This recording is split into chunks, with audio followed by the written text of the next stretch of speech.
peace must be our goal and our guide. And all that we strive for as a human family, dignity and hope, progress and prosperity, depends on peace. But peace depends on us.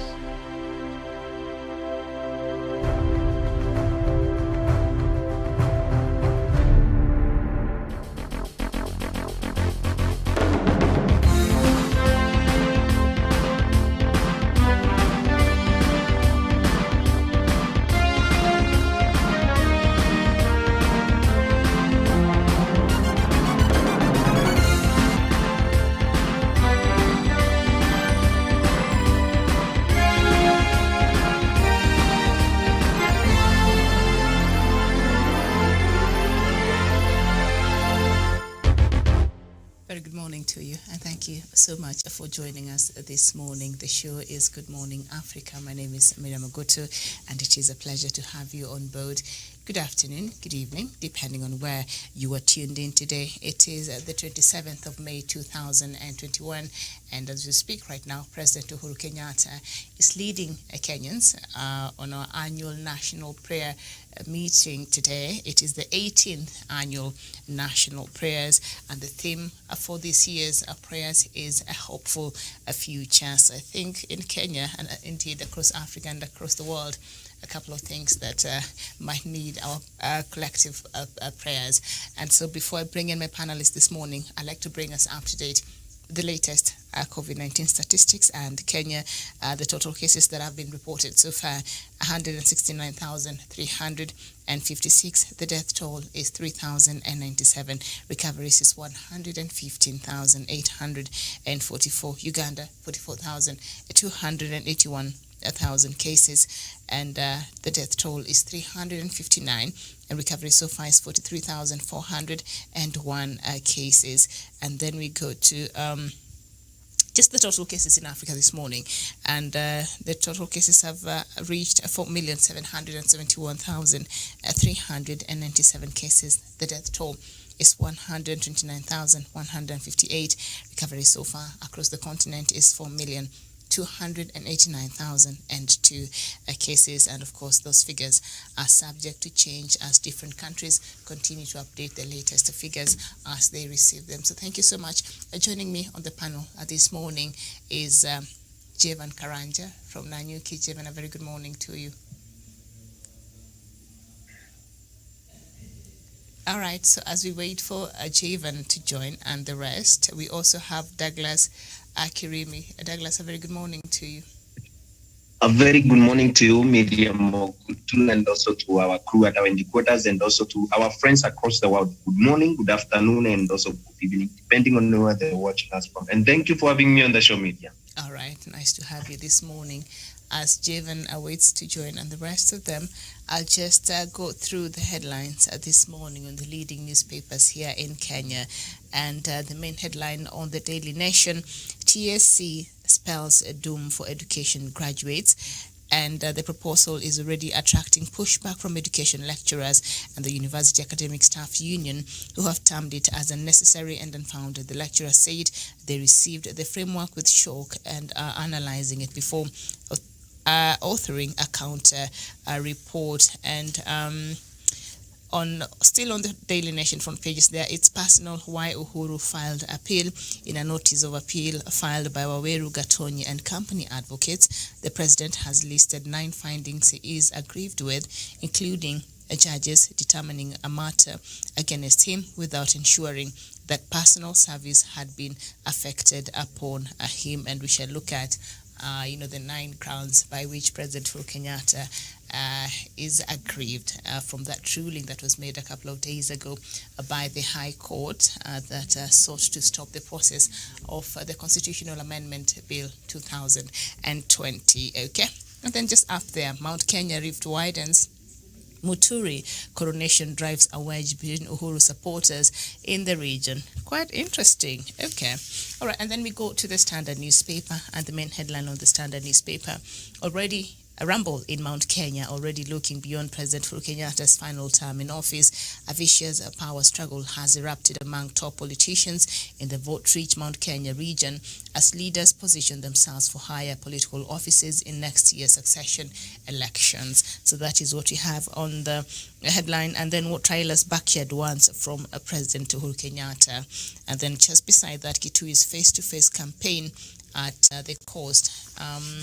All right. And then on the Star newspaper, the main headline, East versus West, Mount Kenya headed for nasty political split, stung by the divisions.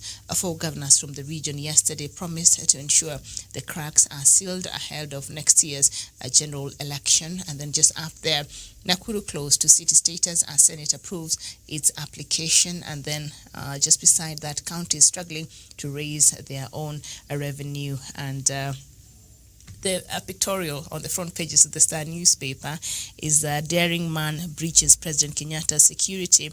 Now, a photo series of man who jumped onto the road to stop President Uhuru Kenyatta on his way to Lakisama, Nairobi yesterday. This is the second presidential security scare in a week, the previous being in Lamu on May 20th. And I think we might have come across that video that is now trending here in the country. I don't know. The man looked like he was on a suicide mission. How do you even think to do that? But anyway, okay. As we wait for the rest of our panelists to join us this morning, perhaps we start with this East versus West. I know this is a conversation we've been having, and after the coronation of the Speaker of the National Assembly as the spokesperson to the Mount Kenya region, it appears that now there are divisions, with 4 governors from the region yesterday promised to ensure the cracks are sealed ahead of next year's general election. Page 6, Douglas Kirimi, are you surprised by how this story is now turning out? Thank you, Miriam, and thank you for giving me an opportunity to give you the intrigues that surround the Mount Kenya people and also the alleged Gema that resurrects during every election. After elections, we don't have an organization called Gema. We are only called Gema as the people of Mount Kenya East when we have to vote. So I want to call out the crap and rubbish that is being peddled by people from the West, especially their leaders who are very selfish, Miriam. Even in pre-colonial times, we have always stood with the Kikuyu of the West. And the Kikuyu of the West don't want to stand with the people of the East. When Justin Bidan Muturi is being coronated as a spokesperson of Mount Kenya region, we have never had an issue with the Njenga Karumes of this world. We've never had an issue with the Uhuru Kenyatta as our spokesperson and as our leader. But why are they having a problem which the president does not have? Jorin Cheke approached the president on the issue, and they agreed. He agreed to support our quest for the Gema leadership. But at this point, we find these people telling us Muturi cannot be a spokesperson of the Raja West and the East Mount Kenya. This is selfish from them, Miriam, and also a very, very, very uncalled for. We have always stood with them. They call us the feeding basket. The votes that fill the basket. We can no longer continue feeding the votes for the West, Miriam. We need to reach a point and a situation where...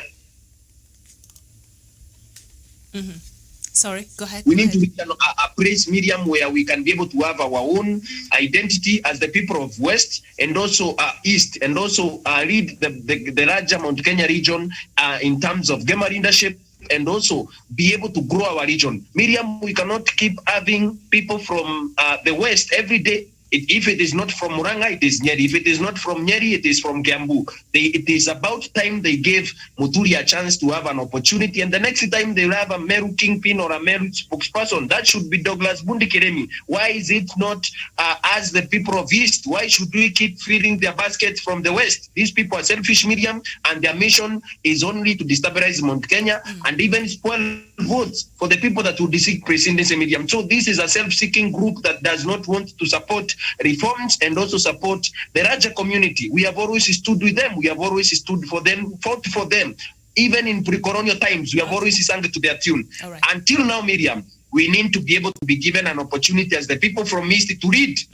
and become better for our own community, Miriam. At this point, we don't agree with those people from West and those governors, Miriam. Right. They need to give us a chance. Okay, for your own community or for the better of the rest of us in Kenya, what will the rest of us do? Every community, Miriam, let me correct that before Professor comes for my show. Okay. Every community has their own setting on how they read it themselves, I understand. including in Nyamira. I hear there are people in Nyamira and Kisii, Miriam. Yes, thank you. Thank you. I understand.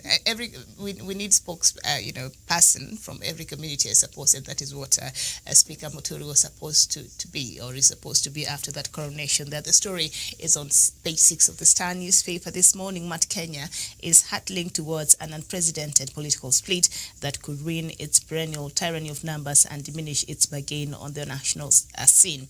President Uhuru Kenyatta's central backyard is pulling apart from their political siblings from Mount Kenya East, a move that could deny the larger Mount Kenya region in much hyped numerical strength. Worse still, they have emerged internal fusers in both Central and Mount Kenya East blocks that might further vanquish the region's bid for residents to cast their votes in a single basket in 2022.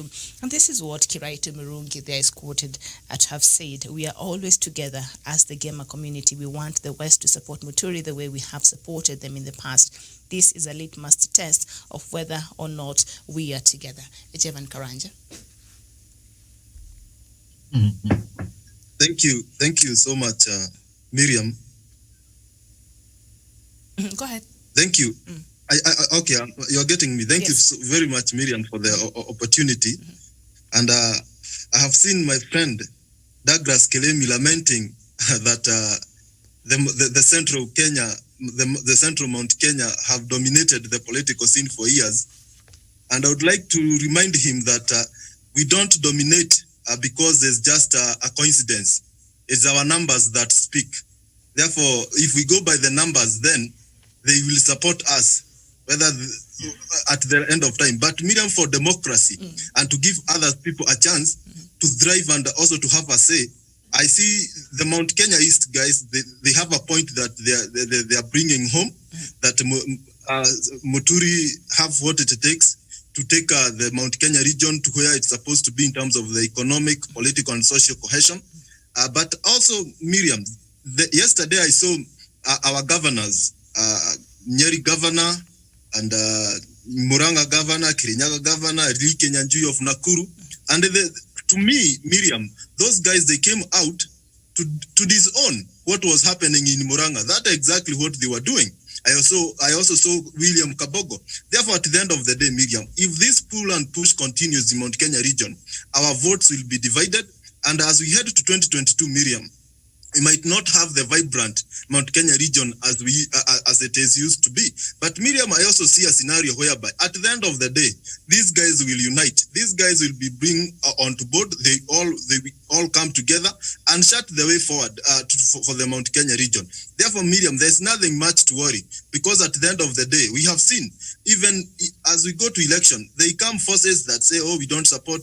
Even in 2017, there were guys that saying, oh, we will support Raila Odinga, we will support Musalia Mudavadi. But at the end of the day, they were all in one way or the other swayed back home, and they all supported President Uhuru Kenyatta. Although we had others who maybe felt like that was not the best option, but you could see majority of votes, about 95% voters. Also, the voter turnout was big. They supported President Uhuru Kenyatta. Therefore, I see a scenario whereby if all things goes well, we might have a bargaining power as a bloc.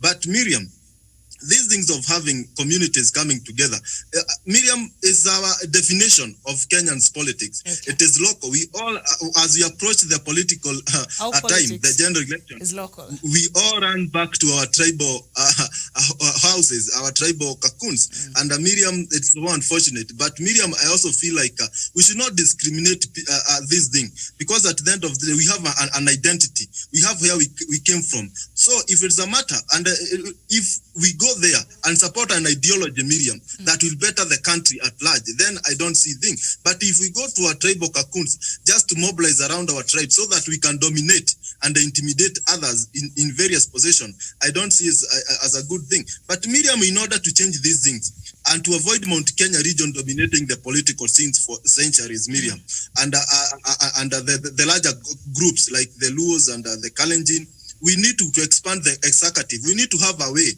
whereby we'll feel like anybody can be accommodated at the higher table. These things of us mobilizing, two tribes coming together and they form government. Kikuyus, Luos, in 2002, they joined hands, Kibaki Tosha. In 2013, it's Kikuyu, Kalenjin, Uhuru, Ruto, Tano Tena. Therefore, we need to come up and expand this so that we can bring more people on board and we can form a government of national inclusivity, as we had in 2007. That was a very good, the Grand Coalition government. It was a representation of Kenya. If we go that direction, Miriam, where even the disease where Professor comes from will be part and feel like they were well represented at the higher level, then that is my happiness as a Kenyan. All right. Thank you so much. A very happy Kenyan in the name of Jevan Karanja there, and he's saying tyranny of numbers is a thing. Daniel Wesonga.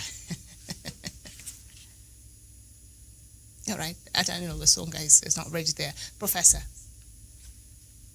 Thank you, Miriam. It is cool to be in the midst of young people because you can learn something. One of the things is that young people, they tend to think that they know when they know nothing. Chavan, for your interest, you don't have numbers. You don't have numbers. If it is not that some of us, we love this country and we are nationalists, we love this country. That one is for sure. The first president of this country could have been Jaramogi Oginga Odinga. But since he was so much committed, we said, Uhuru na Kenyatta. So when we were given Uhuru, Jaramogi said, no, we were asking Uhuru na Kenyatta. And indeed, when Kenyatta came, he became our first prime minister. So it is not about of question about numbers, because other people, we are so too gentle and we are being we are too kind. And you take it for granted that you cannot over us. After having said that, you saw 1976, the change of the constitution. You never wanted Moi to take over because you think you were entitled. But by the grace of God, he took over. He became a president for this country for 24 years. 1992, we went for multi-party democracy in this country. Where were your numbers? You tried several times Samoya to return and go home, and Raila to come and say Kibaki Tosha. You can see how people are, how honest the other people are. I say Kibaki Tosha, we have to deal with KANU. And we dealt with KANU. I don't know whether it will survive again. It will come under, it is in power under different names. But KANU, it will take some many years before we have KANU as a ruling party in this country. After having said that, if you had numbers, what happened to 2007-8 when someone was ahead by 1.5 million votes, 2 million votes, what happened? If you had numbers the way you are trying to arrange, what happened? Why can't we have the servers open so that we know how ODM rigged the elections or how the other parties rigged the election? So be it as it may, don't go to that territory. Let us respect one another. When you see at the end of the day, you think Kenyans are not watching, having a Chief Justice from Mount Kenya, having a Speaker of the National Assembly from Mbere, having a president from where he's coming from, and you think that is Kenya, and that is your thinking. When people find that our system is unfair, that they cannot be equally be treated, they will resist. People have got a right to self-determination. The Abaguzi you are talking about there, we are small people. You saw what happened in 2002? We said, what wengi sana, but when they were counted, they were not there. And nothing happened, Kenya moved on. So at time we reach where we find that we cannot be able to do, we cannot compete fairly. We say, have your Kenya, let us stay in. And we can pursue. That's what's happening in Biafra. That's what's happening at Barcelona. When people feel that they cannot be treated well, they have got a right of self-determination, they can run away, and we say, be it. That's why you say the Mombasa Republican, they are saying, Pwani is your Kenya. Pwani is your Kenya. What I'm trying to say is that let us treat fairly. It doesn't matter where people, and that's one thing I like about Kibaki. And we thank God that's why that man became our president. He did not mind where you come from. He gave you a job and you deliver. That's why more important. I give you work and you deliver. And in fact, that's why we were able to go to a double digit. Chairman, that is what we want to go. That's the way we want to go. I was trying to say that, and be sure because of the numbers we are talking about. Chairman, I want to see you. I'm here. I will come back. I want to tell you for sure, because of the numbers you are trying to say, and the confusion here is, Muturi is likely to be the next president of the Republic of Kenya. These animals who were meeting yesterday, you understand, these people, they know that if they are not part of the decision, which has not been made, that is useless. They realize that Muturi has been taken to the cave, he has been oriented, he has now become a spokesman. And when it's not the same Muturi, they could have stopped that swearing in the cave. Or in Nagatana, I don't know how to call it. So watch this space. And the conversation which the president started at the late Mama Mudavadi funeral is not something to joke with. Muturi will be supported by the Abagusi. Muturi will be supported by the smaller minorities. And you will remain with the people of West, Mount Kenya West. So be it as it, bwana, tuheshimiane. Na ndio tunataka tubadilishe katiba, tupige kura, let the winner take it all. The rest of Kenya, if we go for free and fair elections, we will win. And you have said 2002 you did. Kenyans are discovering that you only need one major tribe for you to be in power. You only need one major tribe to be in power. But this major two tribes, they will one day claim we don't want you and you remain alone. Don't you realize even when you make a coalition government, some in Israel, someone tells no, you have won, you just form a government on your own, and you have nobody to make a government with, and you corrupt.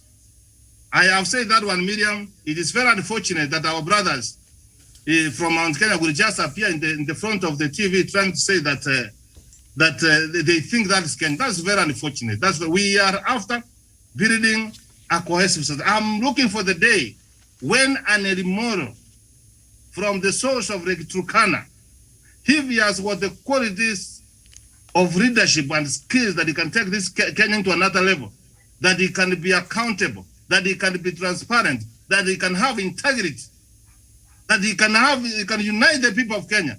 No, he should not be denied. If that is the case, President Barack Obama could have not become a president of the United States of America. The world were just looking at him and they think this is a damn God. And that's how he came.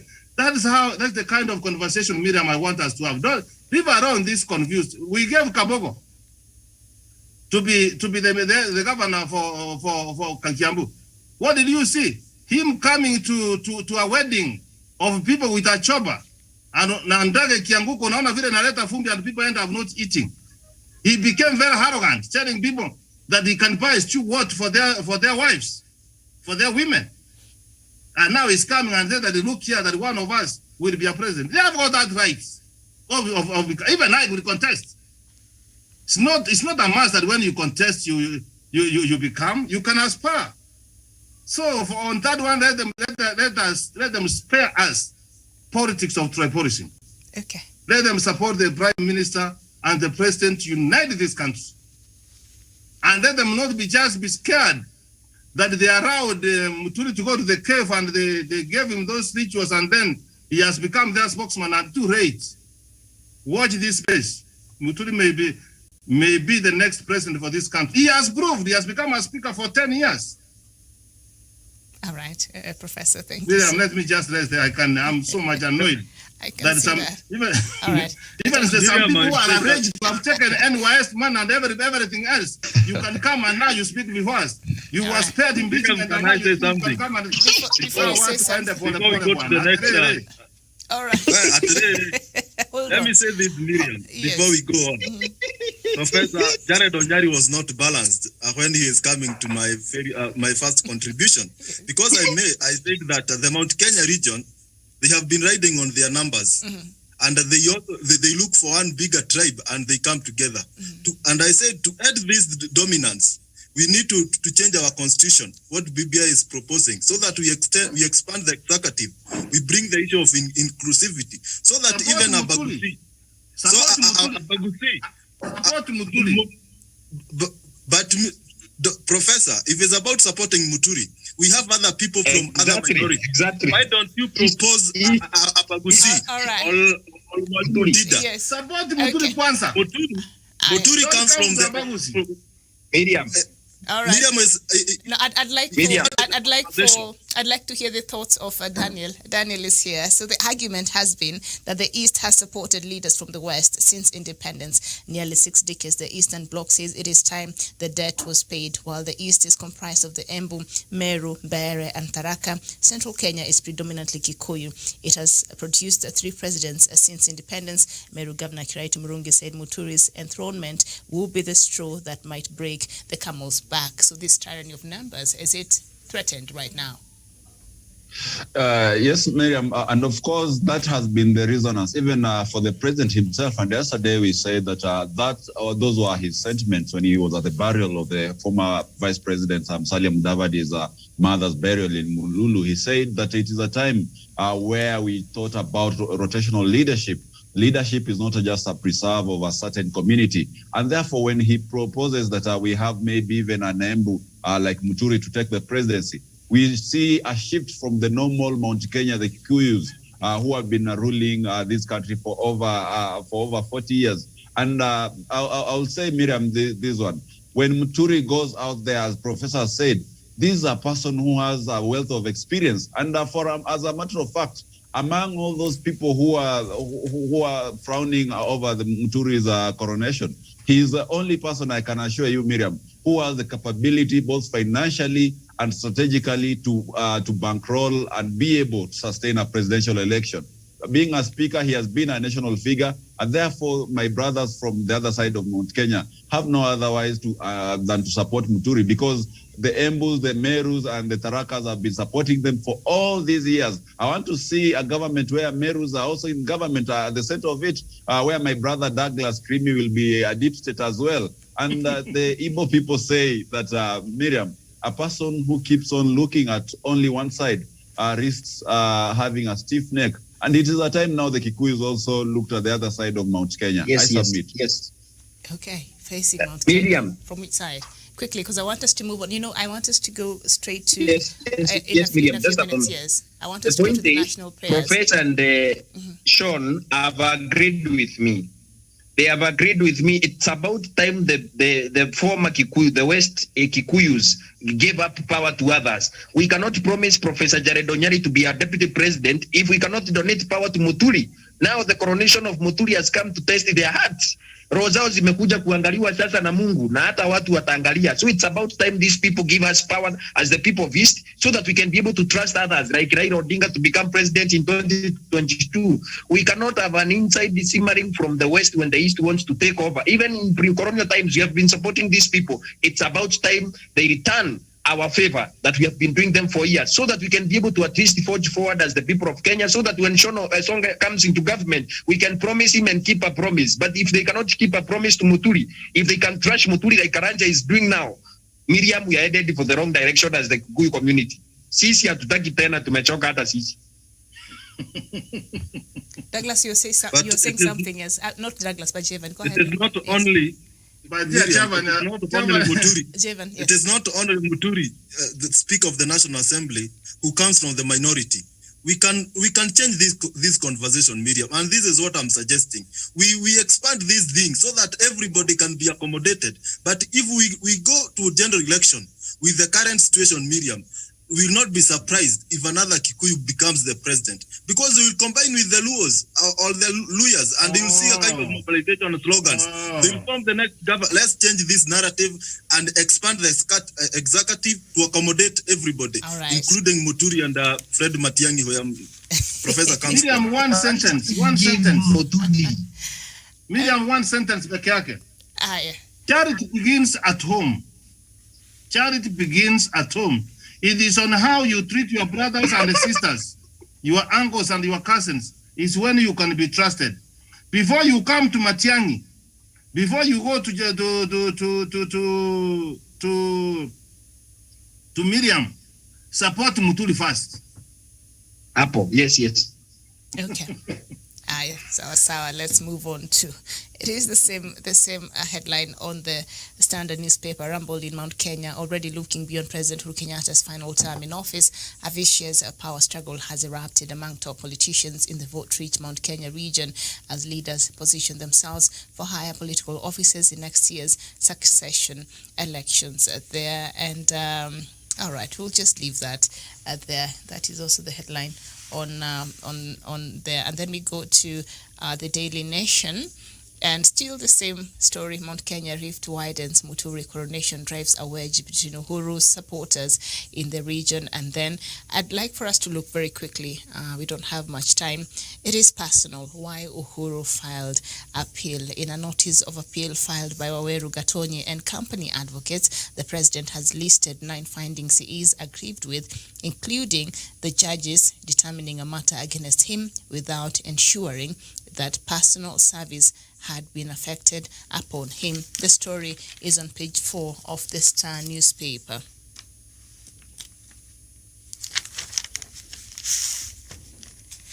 So in a notice of appeal filed by Waweru Gatonyi and company, the president has listed 9 findings he is aggrieved with, including the judges determining matter against him without ensuring that personal service had been affected upon him. But it is the findings by the 5-judge High Court bench led by Justice Joel Gugi that president can be sued in his personal capacity in the judgment that declared unconstitutional the Building Bridges Initiative campaign to amend the constitution that has prompted President Kenyatta to rely on private lawyers other than Attorney General. AG Kihara Kariuki has since filed a separate appeal against the verdict on the BBI.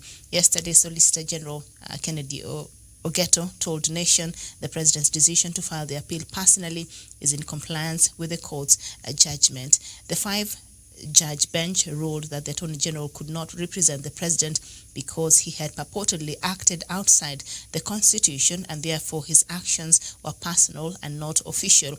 Until his holding is either stayed or overturned by the Court of Appeal, the AG cannot represent the president, Mr. Ogeto said, explaining the reasoning behind President Kenyatta's hiring of a private counsel to represent him in court. So president has gone to court to seek to clear his name in the ruling that quashed the BBI bid. And let me see.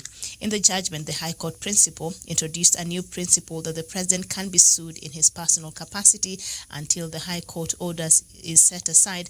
He has to comply with it by entering appearance on cases that he has been sued in person. But we know the Constitution of Kenya says otherwise. The only person, he's not above the law, but he enjoys a certain level of immunity because of the virtue of the office that he enjoys. Professor, would you agree with that? Yeah, Miriam, Article 143 of the Kenyan Constitution, Miriam, is very, very clear on what happens when the president is in office. He has got protection from legal proceedings, Miriam. Miriam, you saw when the late President Daniel Arap Moi got out of office, someone had alleged that Daniel had taken his land. You saw him suing Daniel. The court gave orders to that effect, and they were to settle out of court. I don't know what happened. You saw the people, I don't know, this from central Kenya, some companies, I've seen them suing Kibaki when he's out of office. So Article 143, it says criminal proceedings shall not be instituted or continued in any court against the president or a person performing the function of that office during their term of office. Subsection 2 says, civil proceedings shall not be instituted in any court against the president or the person performing the function of that office during their term of office in respect of anything done or not done in the exercise of their powers under this constitution, Miriam. Miriam, I don't know, because I saw the churches, those 5 churches. They had rulings all over the world. Commonwealth, I don't know. I don't know, they might have pumped into a constitution of another country. And they used it. Because I am sure, Miriam, and I know one of them is a professor, Ngugi. This is very clear, Miriam, very clear. So we need not to debate, and the president has gone very right, because if you saw them saying Mr. Kenyatta, even if you don't like him, Miriam, and you don't want to refer to his name, why don't you call Mr. President? All right.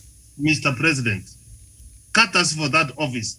So what the president has done is very true. It is in the Bill of Rights. You cannot be adversely be mentioned, be condemned without being an ad. And they even went ahead and saying that he cannot be, the Attorney General cannot represent you, Miriam. So Miriam, if they have said so again, what business do you have against of taking the Attorney General and they have given that one until we overturn that? So what the president has done is a man who follows the law of law. And in areas where he has not followed the law, he has been frustrated. And if people are frustrated, you, Miriam, sometimes he's also human. So he's also a human being. All right. You can be annoyed. Okay, Professor. I want us to go quickly because I want to take us to the national prayer meeting that is happening. The 18th annual prayer meeting is happening right now. President Uhuru Kenyatta is leading Kenyans in that prayer meeting. And I'd like for the rest of the panelists that just 1 minute each, the same story. According to the lawyers, the president intends to clear his name because if the judgment is allowed to stand, he risks facing a petition of being declared unfit to hold public office for violating the Constitution.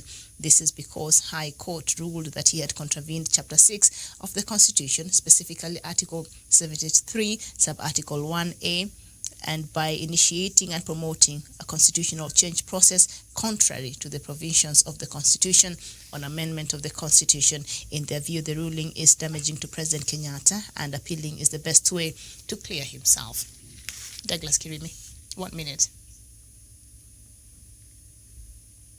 Miriam, in my 1 minute, these judges, in their ruling, they found so many inconsistencies, as they said, like IBC is not properly constituted. They sat down, a professor like Jared Onyari said, another professor was seated in that bench, and they agreed that the president should not be served in person and nothing. They should just sit down and take a judgment, whereas the president did not know something like that was going on. So, Miriam, they cannot fault IBC of not properly being constituted without knowing that the people that are being accused or people who are also being mentioned in that case, the consolidated cases, like the President of the Republic of Kenya, who they have said that has contravened the Chapter 6 of the Constitution.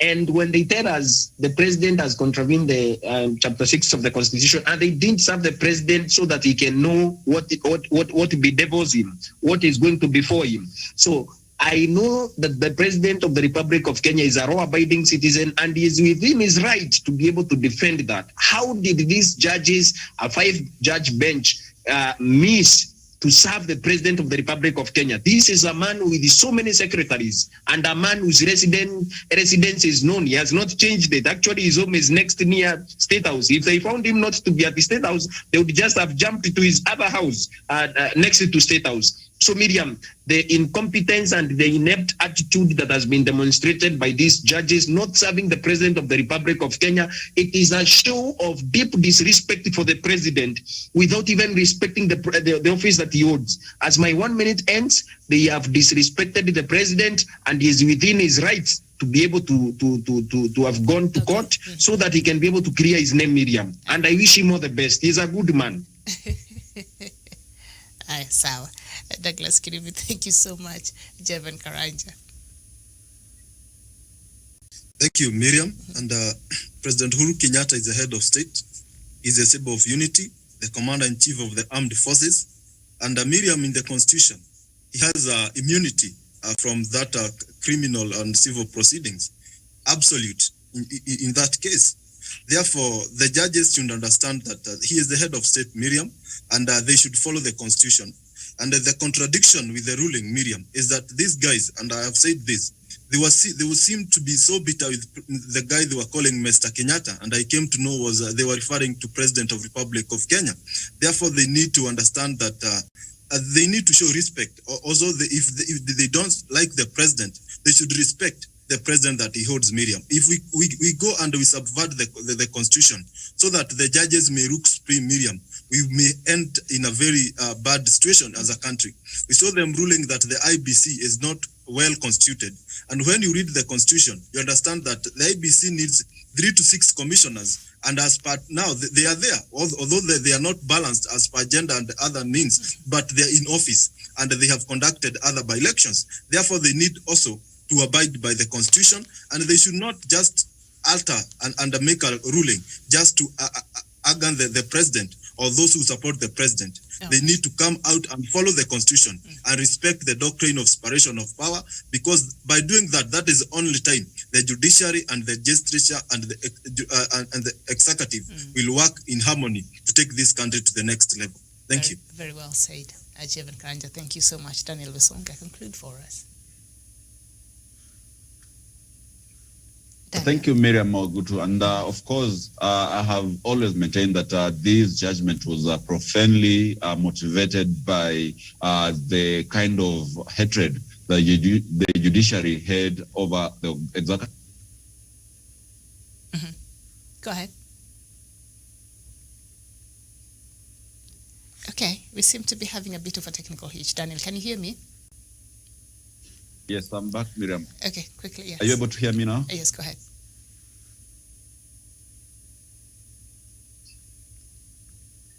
I can hear you. Daniel, I can see and yes, hear. Thank you, Miriam. Are you able to hear me now? Yes. Okay. So as I had maintained earlier on, that this ruling was much motivated by the kind of hatred and the kind of cold working relationship that has been there between the judiciary and the executive.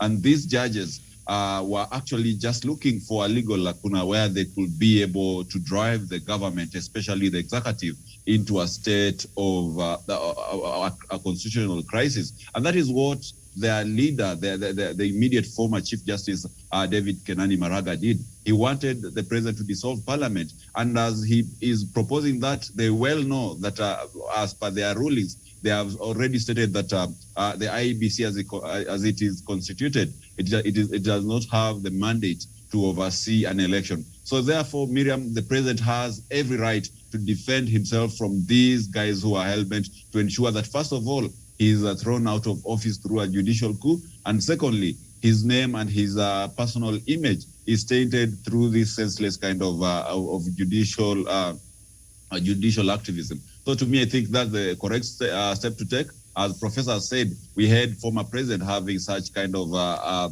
cases with the judiciary, and therefore for him to be on the safer side, he has to defend himself through his own lawyers, just like any other Kenyan. Right. I submit. Thank you so much. Thank you very much, Daniel Wasonga, Jevan Karanja, Douglas Kirimi, and of course, Professor Jared Onyari. This has been Good Morning Africa. I'll take us straight to the 18th annual National Prayer Meeting there that President Uhuru Kenyatta is leading Kenyans on this morning, and his deputy president is present. And Douglas had said earlier before he came on air, of course, it's prayer meeting, so deputy president cannot miss that. He's a prayerful person. All right, thank you so much for watching. This has been Good Morning Africa. My name is Miriam Mogutu. Bye-bye for now.